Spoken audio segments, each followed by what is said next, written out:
ခုနောက်ဆုံးတင်ဆက်မဲ့အစီအစဉ်ကတော့ဆယ်ဘွဲ့ဇက်တော်လာနိုင်ဆန်ပြူစရာပဇမဟာသူဝနတာမလို့အမည်ရတဲ့ဇက်တော်ကြီးအစီအစဉ်ပဲဖြစ်ပါတယ်ခင်ဗျာဧည့်သည်တော်ကြီးများရှင်ဇက်ကြီးဆယ်ဘွဲ့လာသူဝနတာမဇက်တော်ထဲမှာသူဝနတာမအများမှန်တဲ့အခန်းကိုထုတ်နှုတ်ကတင်ဆက်ထားခြင်းဖြစ်ပါတယ်မိဘကိုအလုပ်ကျွေးပြုစုတဲ့သားသမီးများဟာဆင်းရဲဒုက္ခမရောက်ပဲဘေးအန္တရာယ်နဲ့ကြုံတွေ့လာလျင်လွတ်ကင်းနိုင်ပုံမိဘနှစ်ပါးရဲ့သစ္စာမေတ္တာကြီးမားပုံများနဲ့သီလတရားကြီးမားပုံတို့ကိုပေါ်လွင်အောင်ဖော်ကျူးတင်ဆက်ထားတဲ့ဇတ်တော်ကြီးတစ်ခုဖြစ်ပါတယ်ရှင်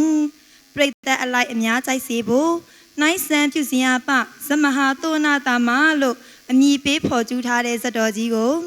ရှုစားအားပေးကြပါစို့လားရှင်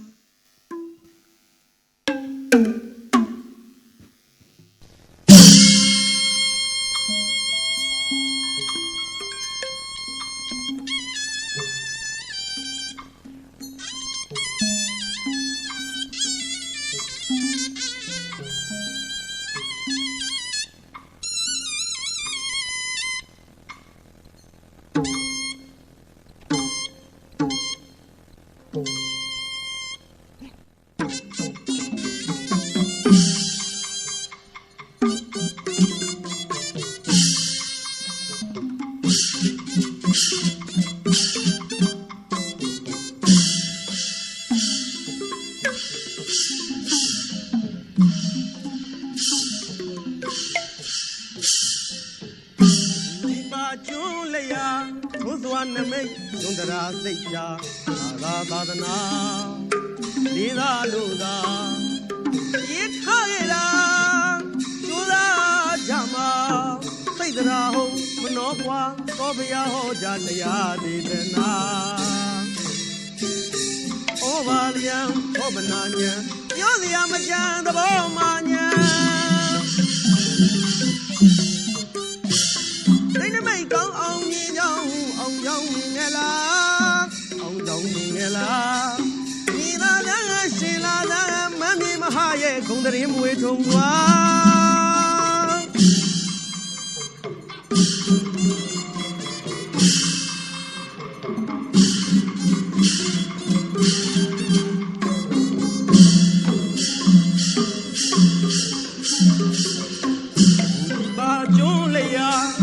နမိတ်သုဒရာသိတ်ချာအာသာသာသနာဒီသာလူသာရေးထားခဲ့တာကျိုးလာကြမှာစိတ်သရာဟုံမနှောကွာသောဘုရားဟောကြားတရားဒေသနာဩဘာလျံဟောဗနာညံပြောစရာမကြံသဘောမာညံဒိဋ္ဌမိတ်ကောင်းအောင်မြင်ကြောင်းအောင်ကြောင်းမြင်ငယ်လားအောင်ကြောင်းမြင်ငယ်လားဒီလာလည်းရှင်လာလည်းမမီမဟာရဲ့ဂုံတရင်မွေထုံသွား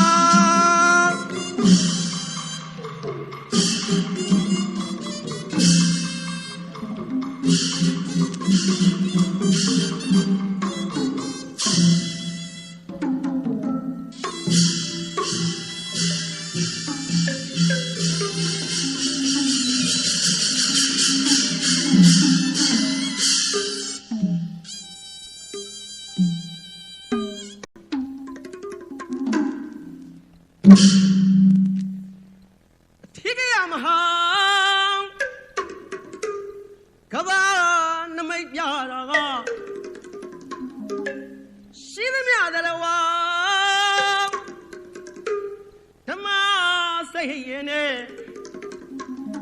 သဘာဟိတ်ပြပါတဲ့တို့မြမတို့ဘာသာတို့လူမျိုးတို့ဘိုးတို့ဘွားတို့ရဲ့ရိုးရာဟုတ်ပါဗျာမြမအနုသမီးပညာမြမအနုသမီးပညာတိုင်းရင်သားတို့အကာရိုးရာတိုင်းရင်သားအစိုးရိုးရာတိုင်းရင်သားတို့အတိရိုးရာဝိုင်းဝန်းမလို့ပြည်သားရာဟုတ်တော့ဗောဗျာထိတ်သိမ်းကြပါစို့ထိတ်သိမ်းကြပါစို့မမ မြင်မဟာရဲ့ မမ်းမြေမဟာရဲ့ မြမသက်သပင်အနုပြီ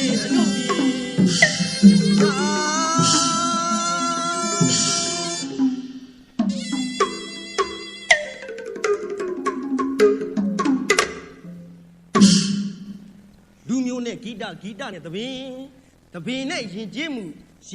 နဲ့ရာဇဝင်သမိုင်းနဲ့ရာသမတ်ဓမ္မသက်နဲ့သမိုင်းပေတောင်းနဲ့တစ်ခုနဲ့တစ်ခုဟာဒွန်တွန်းနေတယ်မဟုတ်လားဗျ ဟုတ်ပါဗျာ ခင်ဗျားတို့ကျွန်တော်တို့တွေသည်မြန်မာလူမျိုးဖြစ်တော့မြမယဉ်ကျေးမှုမြမရဲ့တုခုမှာအမွေနှစ်တွေကိုထိတ်သိမ်းဖော်ထုတ်ကြရမှာခင်ဗျားတို့ကျွန်တော်တို့ရဲ့တောင်းတရက်မဟုတ်ဘူးလားဗျ ဟုတ်တာပါဗျာ ယခုလိုကပြတင်ဆက်ဖြောပြတဲ့ပွဲကြီးမှာတွဲရောက်ချင်းမြင်အားပေးကြသောသာသနာရေးနဲ့ယဉ်ကျေးမှုဝန်ကြီးဌာနပြည်တော်သူဝန်ကြီးမန္တလေးတိုင်းဒေသကြီးအစိုးရဝန်ကြီးချုပ်ကြီးနဲ့ကွာအစိုးရဖွဲ့ဝန်ကြီးများတွဲရောက်လာကြသောအပရိသတ်အပေါင်းတို့ကိုကျွန်တော်တက္ကသိုလ်မိမိကကျောင်းသားကျောင်းသူများကိုသာဤနေရာကနေကျေးဇူးတင်စကားပြောကြပါရစေဗျ ကြားပါရစေဗျာ ကျွန်တော်တို့ကိုယခုလိုတင်ဆက်ကပြနိုင်ငံအတွက်သင်ကြားပေးခဲ့တဲ့ပြင်ပပညာရှင်ကြီးတွေဖြစ်သောစိုးကာရေးတီးပြောတပင်းငါရဲ့ပညာရှင်တွေဖြစ်တဲ့ဘဘမမျိုးပန္တရာဘဘဦးကျော်ဝင်းနေတကွဘဘဦးနေမြင့်ဆွေကျွန်တော်တို့ရဲ့တပင်းပညာဌာနမှာဆရာမများကိုလည်းအထူးကျေးဇူးတင်ရမယ်ဗျာ ကျေးဇူးတင်တာပါဗျာ ဟောအထူးကျေးဇူးတင်ရကောင်းတဲ့ပုံကူများကတော့ခမရတို့ကျွန်တော်တို့တွေကိုလူလားမြောက်အောင်မွေးထုတ်ပေးလိုက်တဲ့မိဘနှစ်ပါးပါပဲဗျ မှန်တာပါဗျာ ဟာခုကမယ်ဇတ်တော်သည်မိဘကျေးဇူးဆက်သွန်နာသားမဇတ်တော်မဟုတ်လား ဟုတ်ပါဗျာ ဒါကြောင့်ဆရာကိုတော့ပညာနဲ့ကြော့၍ကျေးဇူးရှင်ပြိတ္တကိုတော့ခမရတို့ကျွန်တော်တို့တက်မြောက်ထားတဲ့အမှုပညာနဲ့ကြော်ပန်းဆင်လိုက်ချင်တာကရွာသားဆရာဥစိန်တလုံးကြီးဒီလိုပါတယ်ခမရ ကြားပါရစေဗျာ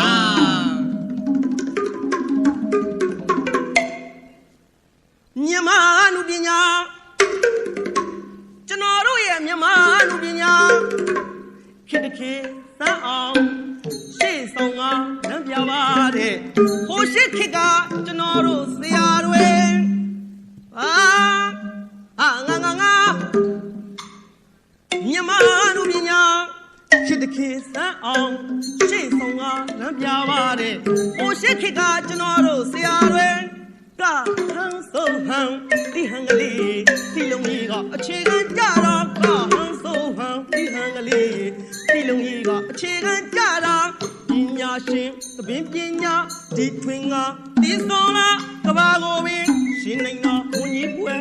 ပရိသရာကခန္တရားတေရှင်ခန္တရားတေရှင်ရုပ်ပြရေးမကုန်နိုင်ပါတဲ့မြမတို့တဲ့ဆရာဝေခံထိုက်စီဆောင်းလီမျိုးနွယ်တင်ယူကြစေ တင်ယူကြစေ ဆောင်းလီမျိုးနွယ်မဟာ လာပြီ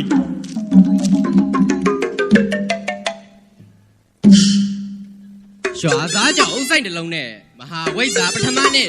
တက္ကသိုလ်ကိုမင်းဆိုပါလားဗျာ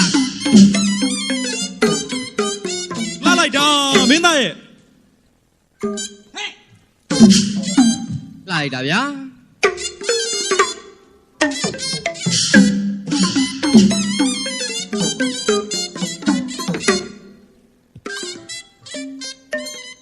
ကြိုးစားတယ်ဗျာ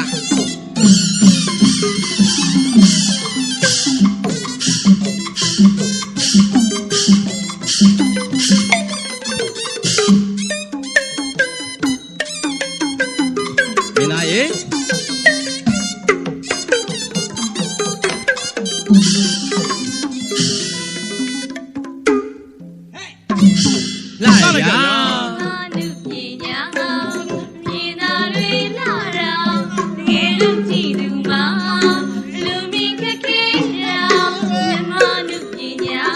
Ghiền Mì Gõ để không bỏ lỡ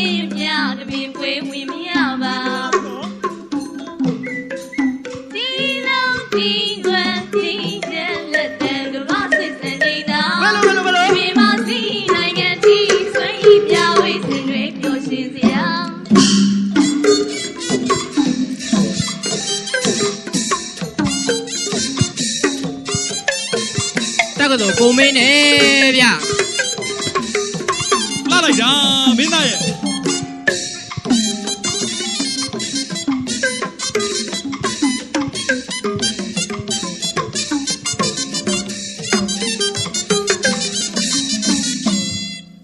လာလိုက်တာဗျာတောက်တော်မင်းမင်းကသွားလိုက်တာလေ မလီမောတာပေါ့ဟုတ်လားအကိုလုတ်တဲ့သူကရှစ်ကနေပါရမီဖြစ်နေတာ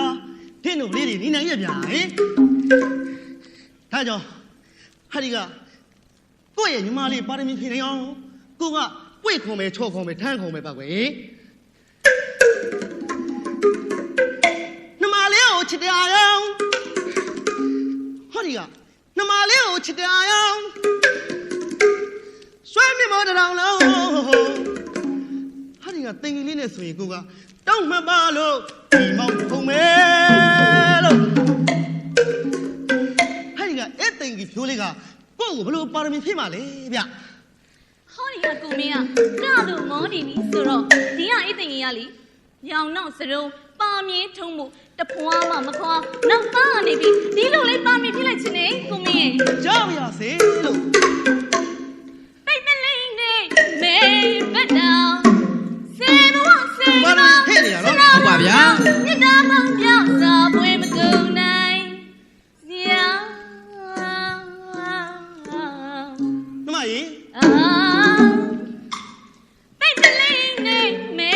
ဘတ်တောင်စေဘဝစေကတော့ချစ်လာမောင်ကောင်းမြတ်တာမောင်ပြောင်းစာပွဲမကုန်နို ပါရ င် မီဖြစ်လိုက်တာဗျာ လောကီတဲ့နေရမောင်နဲ့မင်းနဲ့ချစ်ချစ်တူတာ ချစ်တူတာဟုတ် တိတ်ကြီးဆုံးမြတ်ရှောင်းရင်းနဲ့ရွှေနဲ့ကြီးစလူတာ ဘယ်လို လောကီတဲ့နေရမောင်နဲ့မင်းနဲ့ချစ်ချစ်တူတာ ဟုတ်ပါဗျာ တိတ်ကြီးဆုံးမြတ်ရှောင်းရင်းနဲ့ရွှေနဲ့ကြီးစလူတာမောင်မင်းနဲ့ပြမဲ့ဝင်းမျိုးကြီးလေးနောင်ညိုပြချူမေခွာမြပြထန်တော်မှာမြပြထန်တော်မှာ ဘယ်လို ပြစင်မြတ်ဝါတင်ငယ်မကြရင်လက်သက်တမ်းမြန်နေဒါ ဟဲ့ကြောက်ရစေလို့ညီမကြီးပါရမီဖြစ်နေတာ သူ့တိုင်ကြီးလေးဆိုပါလားလာလိုက်တာ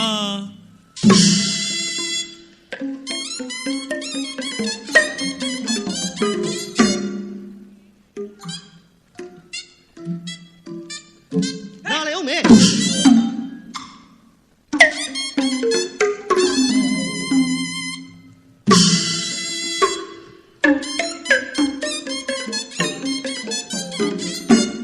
ညီမကြီး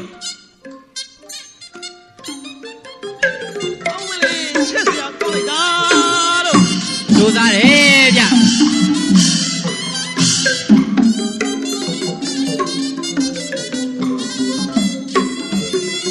ဘယ်လိုကြည့်မေ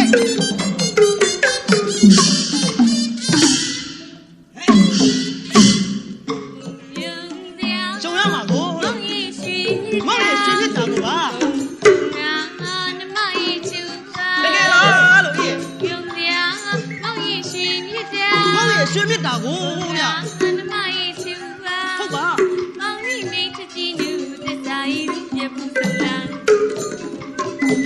စေကပါဘိမခွာဘိမခွာစေကပါတန်စရာချစ်လေးချလီဘုံဝါတဲ့ဆုံးချစ်လေးမောင်ကြီးမခွေ ဦးမလေး ညညို့သွားဆိုပါလားဗျ ချစ်နေမှာ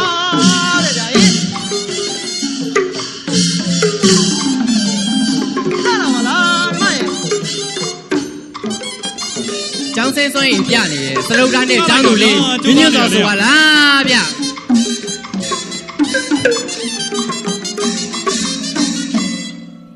လာတယ်ဗျာ လာတယ်ဗျာ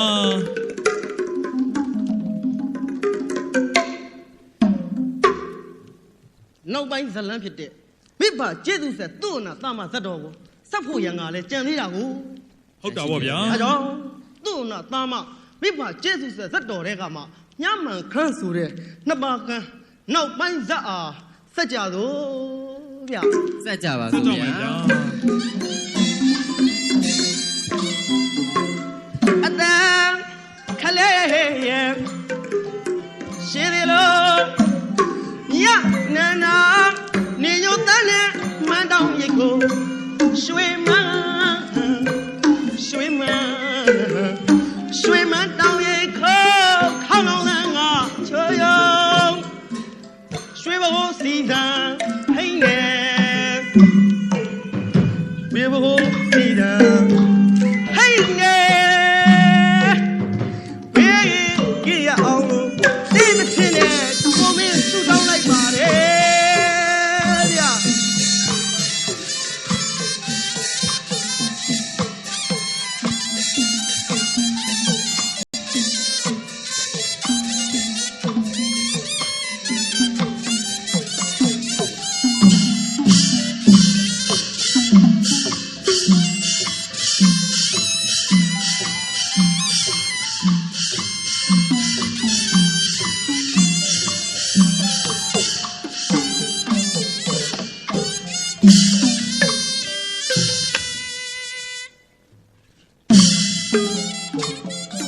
ရွှေစင်းနဲ့လာမင်းဘက်မှာသူ့မျက်နှာလူရဲ့ရွာမှာဒါမျိုးရှိတော့စဉ်းစားရခတ်ပါပြီစဉ်းစားရခတ်ပါပြီတက်နိုင်ပါဘူးအချက်ပိုင်းပိုင်းလက်ကင်တော်လေးညိုတင်လို့မြားစိတ်ရှင်တစ်ခါခွင်းလိုက်မယ်မရဏအတွင်းရှာရလဲဟဲ့ဟုတ်မလဲဗျာ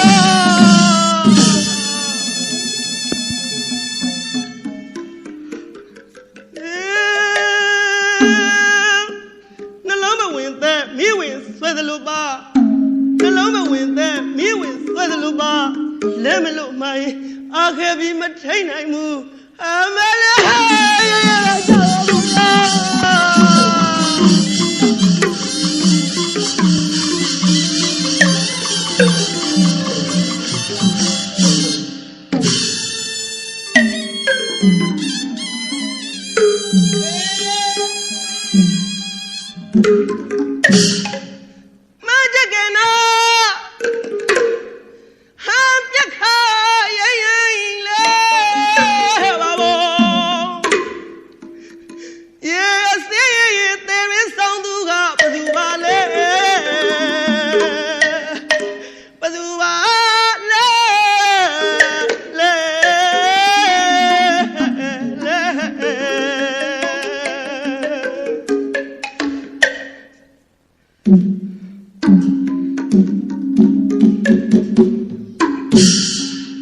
အလိုဖျားကျွန်ုပ်နာခြေစံပြင်းပြင်းတအားနေမြာခွင့်တဲ့သူကဘယ်သူပါလဲဗျာအော်ညာနဲ့ခွေးသူကိုပင်မြစ်တာမပြတ်တကားဆိုးလာပါပေါ့အတင်လူလင်အကျွန်ုပ်သည်ဘာယာနာတိုင်းကြီးရှင်ဘယင်ပိလိယခဖြစ်ပါတယ်တင့်အားတားကောင်အသွင်စိတ်ဝယ်ထင်၍ညားတည်၍ပြင်မိပါသည်ခွင့်လွတ်တော်မူပါအရှင်သာဖြစ်မဖြစ်ရလေသမီးရဲ့ဖြစ်မဖြစ်ရလေချင်းဗျာအသင်မင်းကြီးပြစ်လိုက်ညာတစ်ချက်ကခုတော့သုံးသက်သိရပါတော့မယ်ဗျာစကားကြီးအတိတ်ပဲအကျယ်သဘောပြောတော်မူပါအရှင်သာကျွန်ုပ်သည်စကုနှစ်ကွင်းအလင်းမရရှားတဲ့မိဘနှစ်ပါးကိုလုံကျွေးနေသူဖြစ်ပါတယ်ခမညာကျွန်ုပ်တေးတီကိုမကြောက်ရွံ့တော့လေပါအလားအစားမျောနေရှားတဲ့နှစ်ပါးအဖေအစာရဲ့ပိတ်လို့ဝတ်တွေမုတ်သိမရဏဘွယ်ဝင်းရတော့မယ်ထင်ရဲ့ဗျာကျွန်တော်မှားပါပြီရှင်သာတင်လျှောက်ပြရစေပါဗျာမိဘနှစ်ပါးမှာဘယ်မြောက်ဘယ်တောင်စီသောမောင်ကြီးသွားလာခပါလို့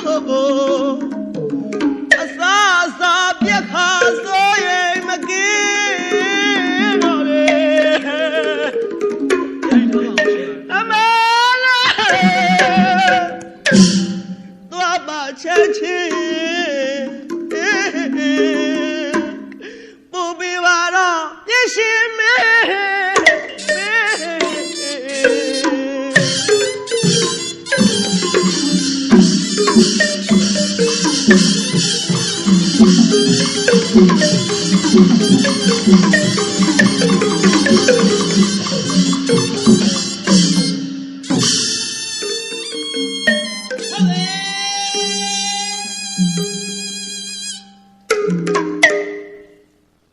ကောင်းပါပြီရှင်သာမင်းမာသစ္စာလူမာဂရိစကားလာရှိတာမို့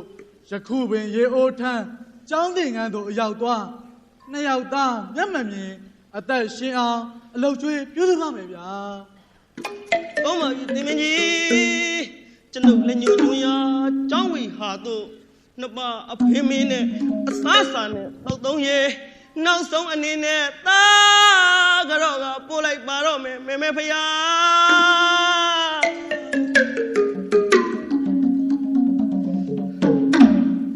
တော်ရညိုခေတလျှောက်တင်ကားလျောက်မြန်ချီဘဝင်မနောက်လို့ရမသိအောင်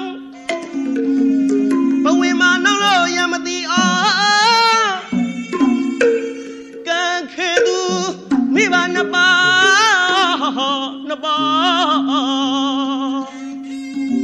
အရှင်မေတ္တရားကိုသာယုံကြည်သိချပါအရှင်မေတ္တရားကိုသာယုံကြည်ယောသားခုံကြီးလူကျွေးပါဖယားလေ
ပါတော့ဗျာ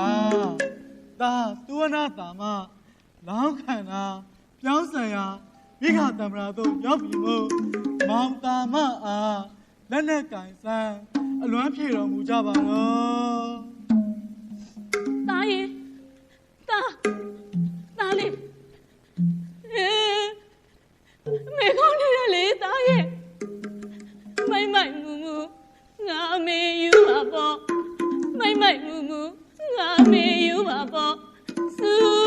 ခဲ့တယ်မြားချက်တယ်အမလေးသာသနာ့ကနာပြပါဘူး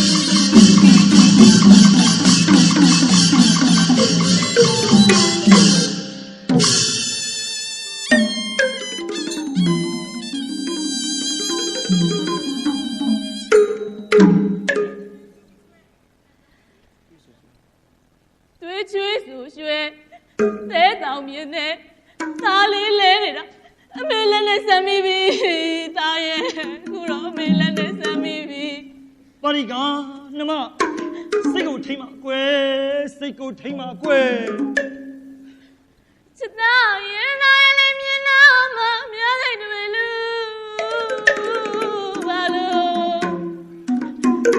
သားစိတ်နဲ့ယူကဝလာတခွင်အောင်လို့ခုတော့ခေါ်ရပြီမကြောက်ခေါ်ရပြီမကြောက်ခုတော့ခေါ်ရပြီမကြောက်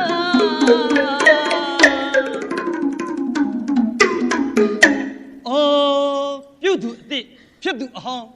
အတိတ်အကြောင်းမကောင်းခဲ့ဘူးပေါ့ကွယ်ပါရီကရဲ့အမေရင်ခွဲရပါပြီတာရဲ့ခုတော့အမေရင်ခွဲရပါပြီမြေပြင်းလေးကအသက်ခဏပြောင်းတော့လေပါရီကနှမလက်ရောက်ပဲဆောင်းကောင်းကောင်းကိုငဲ့ကပြေလျောင်းနှလုံးမေတို့ကြောင်းကိုလဲလို့ရဲ့နှမရဲ့အမလေးဦးချရဲသားလောက်စကလေး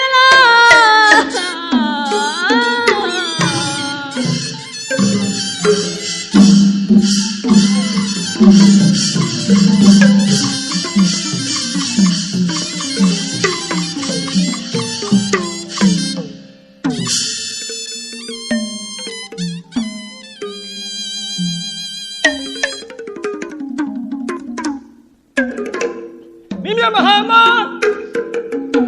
တနေ့မြတ်စွာဘုရားလာရုံမြင်မလောင်ညစိတ်သွင်းပါလို့တရားရင်မကင်းသူသူတော်နှဖျားတော့အခုတော့ပူပြပုံကွာပူပြပုံကွာ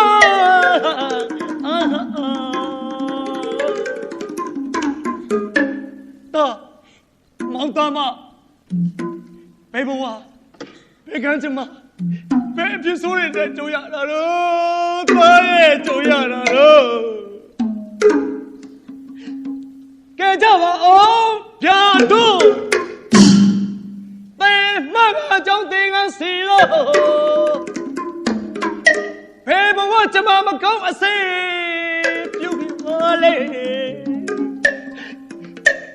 အလောင်းပြေကောက်တယ်လို့အဖေဝေးပါမယ်သားရဲ့ဆိုတဲ့ကန်ကျွေးဒီရလေးတဲ့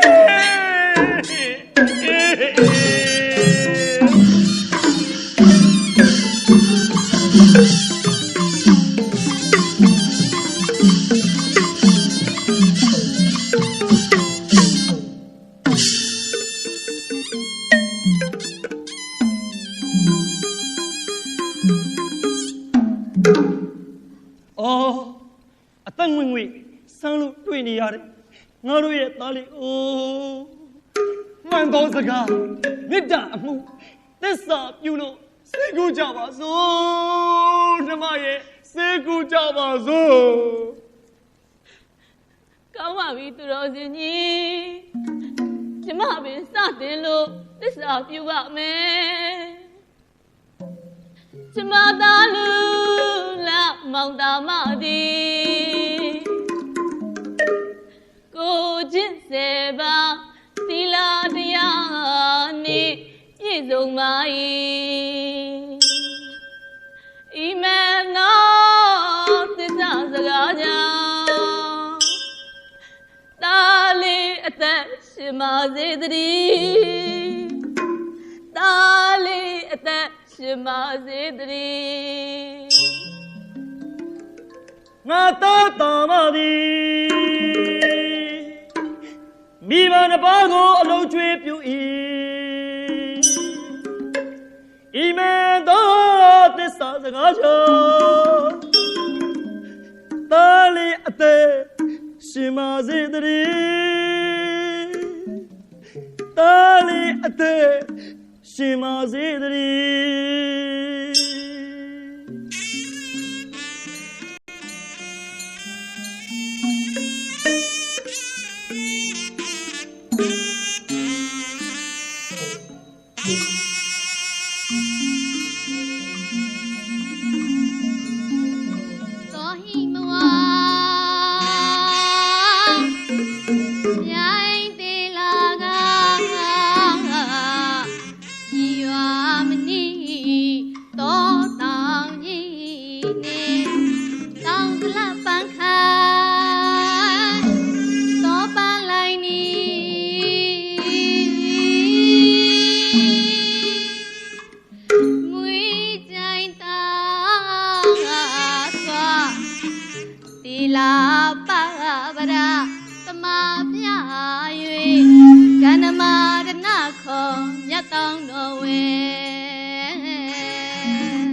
ဖြစ်ပြန်ပြက်ပြန်လောကရန်အမှန်ဆိုညာမိဘများထံကျွန်ုပ်တရားအမှန်ရောက်ခဲ့ပြီသူတော်စင်နှစ်ပါးတို့ဗျာဖျားတင်းတို့သားတမယာရှေလိုတစ္ဆာဆိုအဟိုဘန္ဓုတင်းဟန်ရှုစင်းမြန်ယခုရောက်ခဲ့ပြီတင်းတို့သားအသက်ရှင်လို့ညာစုသုံးပါတပတောင်းပေတော့ဗျာအကျွန်ုပ်တို့နားရှင်းအောင်စကားသွင်းတော်မူပါကြားမင်းသုဒုပထမသားတာမအသက်ရှင်လိုပါသလားဒုတိယသင်တို့သူတော်စင်နှစ်ပါးစက္ခုနှစ်ကွင်းအလင်းရလိုပါသလားတတိယစီးပွားစတိုးရွှေအိုးများရလိုပါသလားသုံးပါသောစုတစ်ခုခုတောင်းယူလက်ငင်းချက်ချင်းရယူနိုင်ပါတယ်ဗျာအလိုအချမ်းမြင်စကားပညာသားပါဠကြီးရှင်းလို့မြင်လို့ရလိုပါသလားထိုစုသုံးပါအမှန်ပု္ပ္ပာဉာဏ်ထုတ်ခါမကြာဖြေပါမယ်အကျွန်ုပ်တို့မိဘနှစ်ပါးသားရွှေအိုးထမ်းလာတာကိုမြင်လိုပါသည်သားရွှေအိုးထမ်းလာတာကိုမြင်လိုပါသည်သားရွှေအိုးထမ်းလာတာကိုမြင်လိုပါသည်ဖေဟာတာဒုတီကောက်ပေရိပ်လီပမာမီစကားကြီးစကားကျဲပညာကျွယ်လှပါပြီတရားရေးစဉ်ဖြန်းလိုက်မည်တာရွှေအိုးထမ်းရွှေလန်းစွာမြင်ကြစေကုန်တည်းအားလေး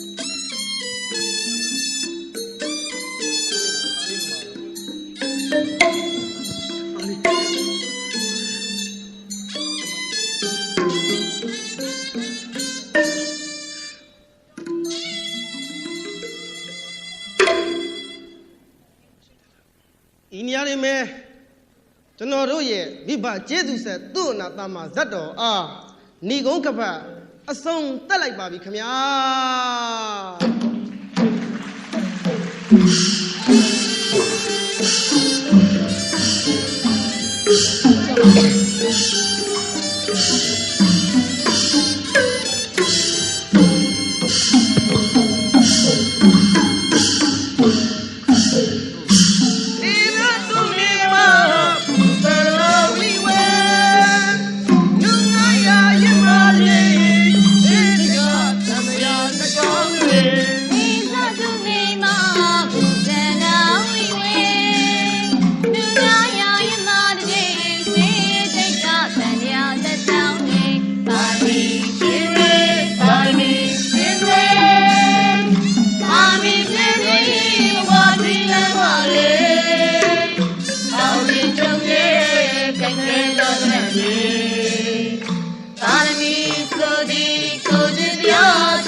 မင်္ဂလာပါရှင်ဆက်လက်ပြီးအစီအစဉ်900ဂုဏ်ပြုစုငွေများကြီးမြင့်ခြင်းအစီအစဉ်ဖြစ်ပါတယ်ရှင်တို့ဖြစ်ပါ၍ဂုဏ်ပြုစုငွေကြီးမြင့်ပေးနိုင်မှရန်သာသနာရေးနှင့်ယဉ်ကျေးမှုဝန်ကြီးဌာနပြည်ထောင်စုဝန်ကြီးဦးကိုကိုအားကာရဝတရားရှိထားရိုသေလေးစားစွာပန်ကြားအပ်ပါတယ်ရှင်